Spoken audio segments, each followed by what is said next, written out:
¿Cómo negociar con gente difícil?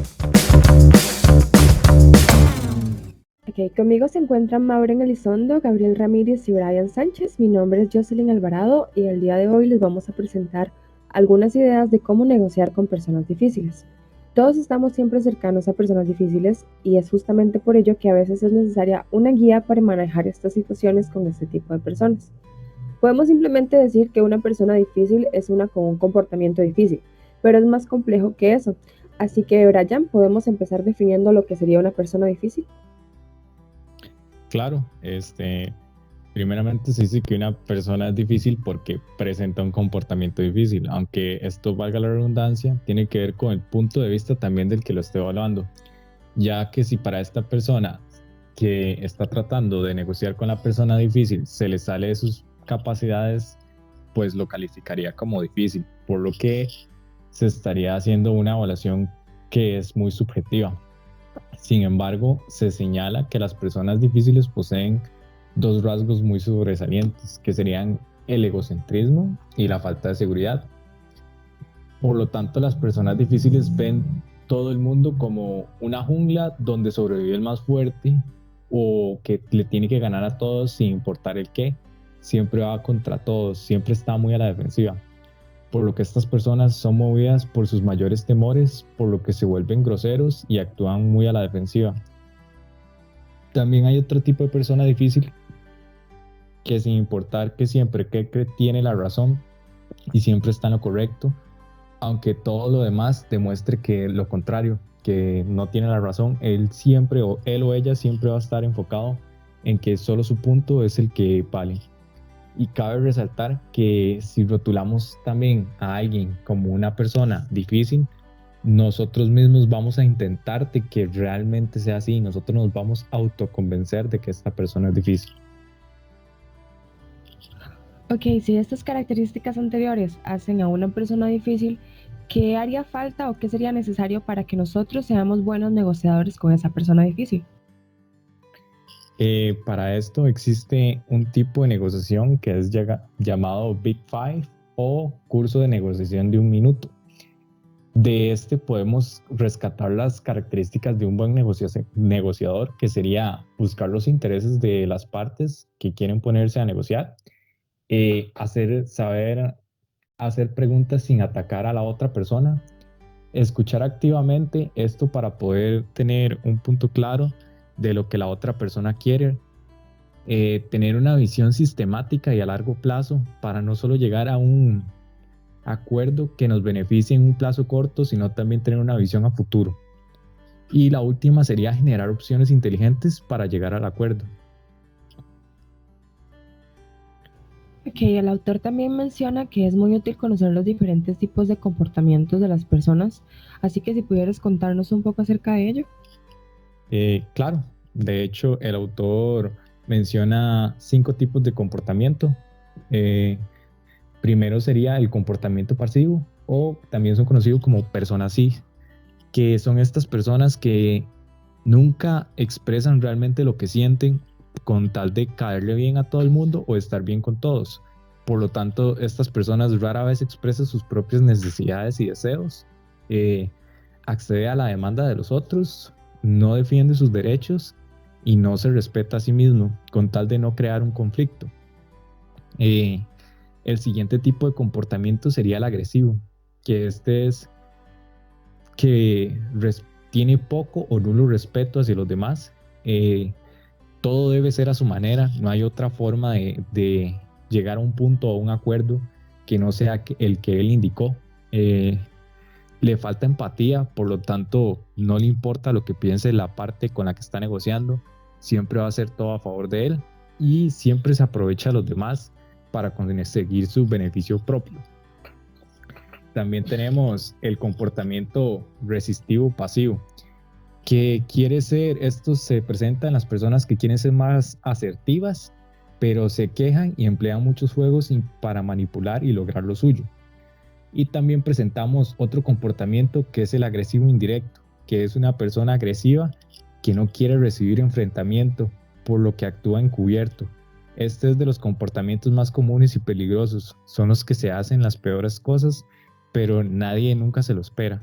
Muchísimas gracias, Brian. Entonces, ya definidos los comportamientos de las personas, podemos ya ahora relacionarlo con el tipo de negociación. Maureen, ¿cómo se distinguiría un negociador agresivo y en el otro extremo, qué caracteriza el comportamiento de un negociador suave? Ok, bueno, el comportamiento de un negociador agresivo son esas personas que por naturaleza son negociadores duros. Entonces son personas que deben ganar, siempre deben ganar, y no les basta con ganar, sino que tienen que golpear al otro. O sea, hay que generar algún sentimiento de malestar en la otra persona, y no se trata nada más de eso. O sea, no es solamente ganarle y hacerlo sentir mal, sino que para ganar yo tengo que golpearlo. O sea, yo tengo que atacar firmemente a esa persona para lograr ganar, digamos. En cambio, los negociadores suaves tienen un comportamiento pasivo, y cuando tienen este comportamiento pasivo, como decía nuestro compañero Brian, están primero las personas. O sea, primero velan por el bienestar de las personas, por no lastimarlas, y si les toca sacrificar, o sea, sacrificarse ellos mismos, sus deseos o todo lo demás por los demás, lo hacen, y cualquier acuerdo es suficiente para ellos. Como decía el compañero, con tal de no generar un conflicto, cualquier tipo de convenio o de acuerdo para ellos es lo suficientemente bueno. Este tipo de personas generan o tienen uno de los mayores defectos que tienen los negociadores, y es el temor al conflicto. Un negociador no puede tener temor al conflicto ni entregar absolutamente todas las cosas. Entonces esas son las cosas que caracterizan tanto al negociador suave como al negociador ya más agresivo. Ok, pero entonces, ¿qué pasa si, por ejemplo, la balanza se queda en el medio? Si tenemos un negociador que no es ni agresivo ni tampoco suave. Cuando esto sucede, lo que pasa es que se generan los negociadores asertivos. Estas son personas que son mixtas, por decirlo de alguna forma, y resulta que son duros con el problema, pero suaves con las personas, digamos. No son personas que, al contrario, como lo necesitaban los negociadores de comportamiento agresivo, necesitan golpear al otro. Ellos no lo necesitan, pero sí buscan ganar en su negociación. Y tampoco son como los negociadores suaves, que sueltan ante cualquier tipo de negociación y que no quieren lastimar, que sueltan ante cualquier tipo de negociación, pero ellos sí tratan de no lastimar a las personas. Entonces ese es el punto medio de la balanza, los negociadores asertivos. ¿Y por qué sería importante este método mixto entonces? El método mixto es importante porque es la clave para resolver los problemas. O sea, para resolver un problema, para llegar a un acuerdo en una negociación, esa es la clave, digamos. Poder resolver los problemas sin dañar a las personas. Entonces, por eso es que es tan importante el método mixto. Ok, pero ¿y entonces de qué forma podríamos nosotros tomar un negociador difícil? Ok, hay varias formas, y una forma sería simple y sencillamente dedicarnos a odiar al negociador difícil, pero en realidad lo mejor para nosotros sería tomarlo como un tipo de aprendizaje, poder sentir que esta persona nos ayuda a ser mejores, ver, por ejemplo, algunas características que estas personas tienen y poder tratar de no repetirlas nosotros. Por ejemplo, cuando ocurren monopolios en un país, si solamente hay una empresa haciendo algo, esa empresa no tiene la oportunidad de aprender de las personas, o sea de empresas que darían servicios similares a los suyos. Lo mismo ocurre si solamente hubieran negociadores, por ejemplo, asertivos. Sería muy difícil poder aprender de los demás tipos de negociadores y poder tratar de mejorar nuestro tipo de negociador asertivo. Entonces, así es como podemos tomar un negociador difícil, tomarlo como ejemplo para ver qué cosas no debemos realizar, digamos. Ok, muchísimas gracias. En el libro también se menciona la teoría de juegos. Si pudieras hablarnos un poco más de qué es esto y cuál es la forma más común de desarrollo. Ok, sí, la teoría de los juegos es, por ejemplo, se define un juego y es aquello donde el resultado final solo depende de mí, por decirlo de alguna forma, solo depende de las actitudes o de las cosas que uno individualmente haga. Esta teoría de los juegos se puede hacer de dos formas, el ganar-perder o el ganar-ganar. Son las dos formas en las que se puede ejecutar la teoría de los juegos.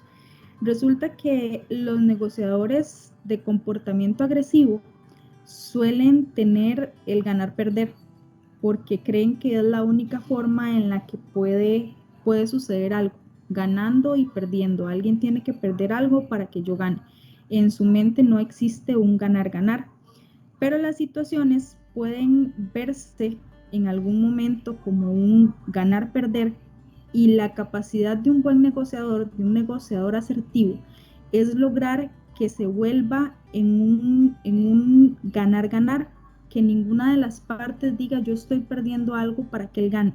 Esa es la forma en la que un negociador asertivo haría las cosas, logrando llegar a ese punto, convertir el juego de un ganar-perder a un ganar-ganar para ambas partes. Maureen, el libro en un momento menciona que cuando negociamos se habla de que podemos crear enemigos invisibles.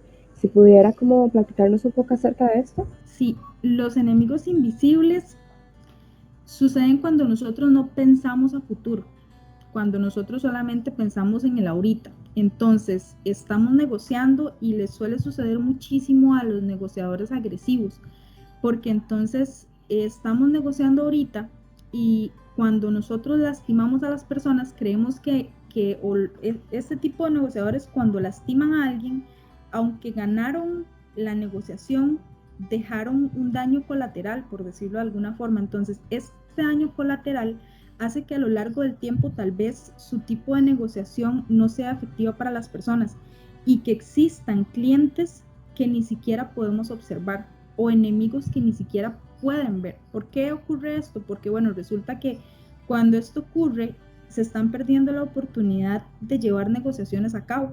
¿Por qué? Porque bueno, entonces se dieron cuenta que este negociador lastimó a tal persona en medio de tal negociación, aunque sí ganó.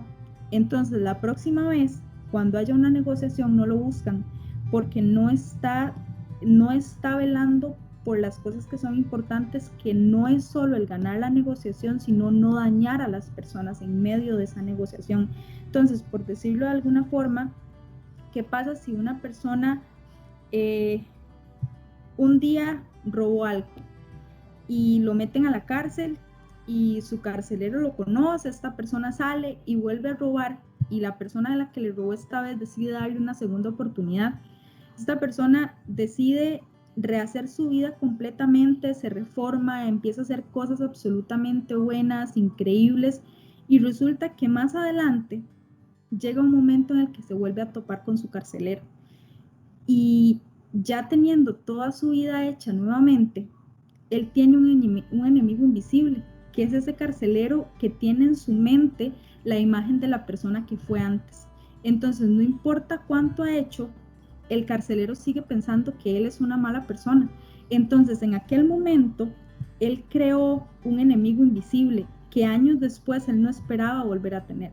Entonces, es como este tipo de cosas que para no crear enemigos invisibles debemos ver más allá, no solamente en el ahorita y en el ahora, sino que también hay que ver en qué puede pasar más adelante. Muchísimas gracias, Maureen. El libro también habla acerca de cooperación inteligente y competencia. ¿Cree usted que nosotros necesitamos de ambas? Relacionado a esto, si pudieras hablarnos un poco del paradigma del pastel fijo también.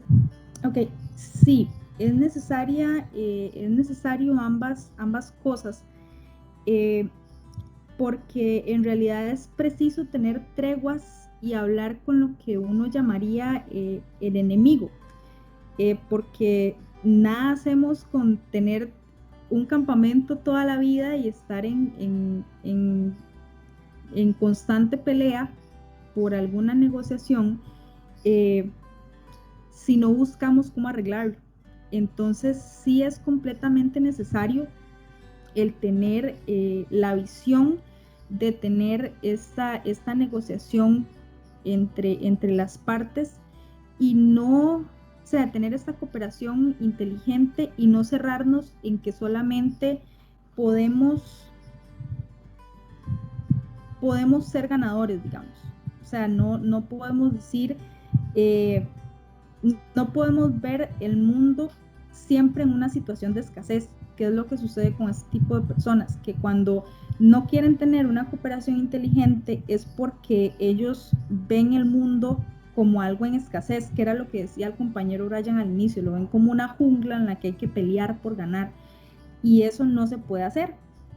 Entonces, cuando ellos tienen ese tipo de pensamiento, tienen la falsa ilusión de ganadores, de que siempre tienen que ganar, de que yo no puedo hablar con mi enemigo, de que yo no puedo hablar con la persona, no puedo negociar.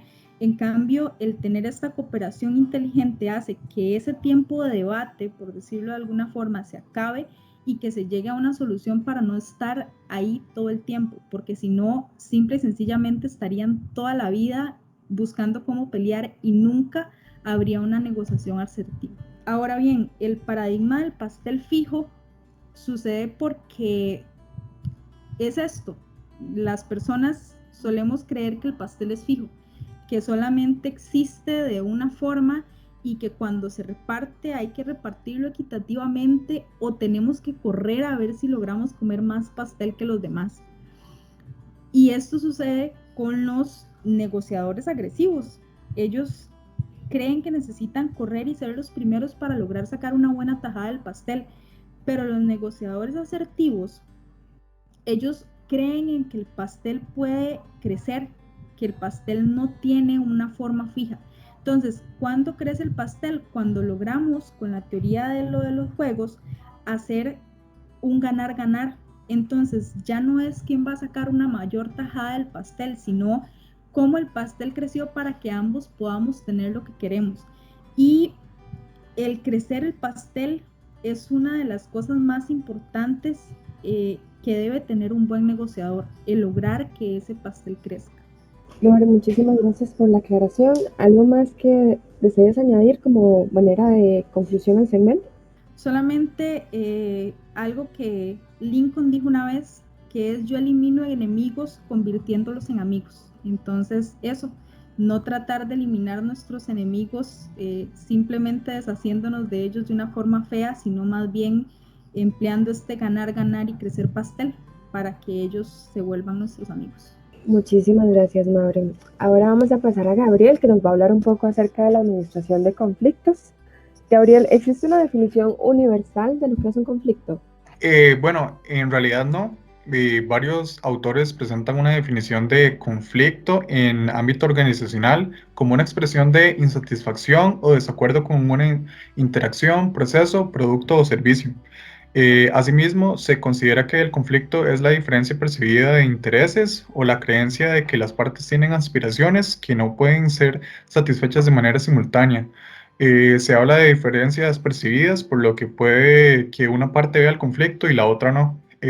Por otro lado, cuando las personas consideran que sus aspiraciones son legítimas, si no las pueden lograr, entonces se genera la privación relativa, que hace que se genere frustración y por ende acusaciones y pérdida de niveles de confianza, que en sí mismo también representa un conflicto.